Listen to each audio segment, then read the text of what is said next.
yeah. Okay, this is the first part of my wheel system for my Dolphin Boss 12 SS kayak. This is my landing gear system, DIY. In here you can see this is two parts. This is cross member that goes outside. Here you can see where I've just to show, these are the factory seat brackets, and you can kind of see in here there's a plate here, and then there's the second part here runs up.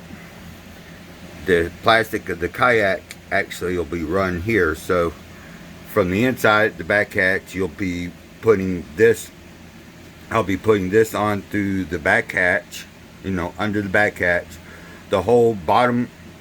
So unlike a typical landing gear system where the top bar, the kayak is actually hanging from this top bar, on my system the kayak is actually cradled from the inside here. So just go inside, come up the existing holes. I did have to drill out the little factory like 3/16 bolts that held these on, and went with 3/8 inch nuts, but no extra holes drilled, just enlarged the holes, that the studs that were already there, and drilled them out. So the plastic will get sandwiched in here, and the whole kayak, when it's on the wheel system, instead of hanging from a rail, will actually be sitting on this. This is measured and put where the inside bottom of the kayak sits on here, and then, you know, the outside top of the deck is somewhere in there, but this fits completely flush. So when the kayak is on the cart, is actually resting on here across the full length of that bar, plus some support from being pinched in there. So the whole thing will actually be cradled on the inside instead of hanging from a railing system, because we all know the cheaper kayaks, they probably don't have the greatest plastic up on the rails. I wouldn't want, you know, my kayak and all his gear hanging from the rails. So this is my solution for that, and as you can see, it'll also fix the whole problem with the side spreading as the plastic got hot that I've experienced and others have too. So no need to run a bracket, a bar in there, or complicated fix just for the seat, because, well, my landing system fixes the seat problem too. Harbor Freight wheels, 5/8 bolt for the thing,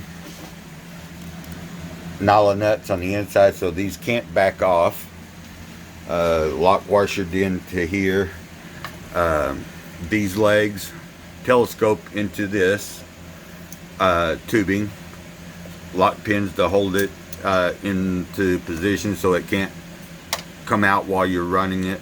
To stow it, you can just simply, you pull them out, turn them, slide it back in, lock it back in. This is about where they're at when the system's in use. When it's not in use, it slides in here, and these actually lay just about right on top of the side rails, and my rear rod system will actually have a bracket back here for these to rest on. So that's it before install. Took some measuring and some fiddling to get it right, but before I painted it all, I actually had it all fit up in there, so I know it all fits. Took it all apart, took it out, painted it. There's primer coat. This is zinc coated steel, but it is still steel, so primer coated, and ran primer all the way down through them, then a top coat of the hunter green to better match the greenish color of the kayak. And I'll pick this up when it's installed. Thank you. Okay, next up, We have my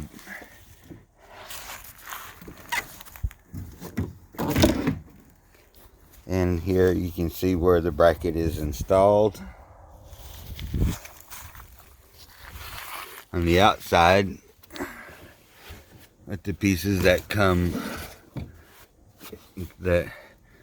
down, run behind this bracket. 2 bolts that hold it, down arm, and the steel arm that's on behind that bracket there lines up and bolts up to the brackets that's on the inside, and the whole thing rests on these flats right here. You can see the cross member. That's my bilge pump. I'll get to it in a minute. You can see where the legs can slide in and out. Pin to hold them. In a little bit I'll show you with the legs in the up and the seat and everything in.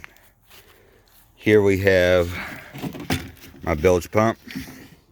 That's some leftover 4-inch PVC sewer and drain pipe from when I made my bunks. My 800-gallon per hour bilge pump. It's got a built-in float. Probably should have went one with separate float.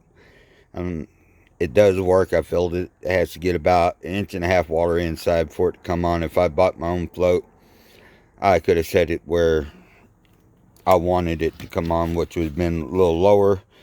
But you can see there it comes through. The wires, the discharge hose, you can see mounted on there.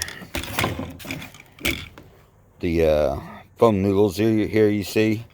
This wedge is up in underneath there and rides on that bar. So that bar kind of sits here, it kind of squishes it down, holds it in place. So this sits right on the bottom. And of course, the discharge hole. And up here there is a 3-way toggle, ring toggle, with in the middle is off. Up is the manual, and down is the auto. I'll go more into this panel once I get everything else set up.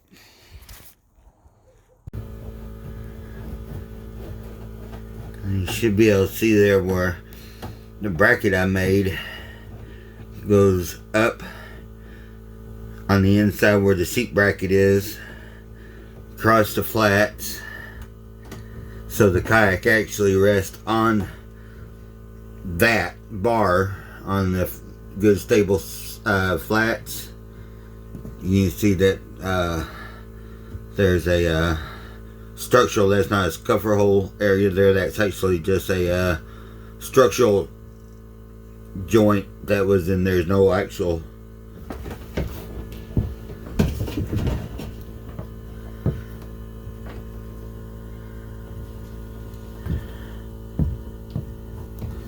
pan around, it might be hard to see. I can't really see with the camera where it's angling at here. So there's that.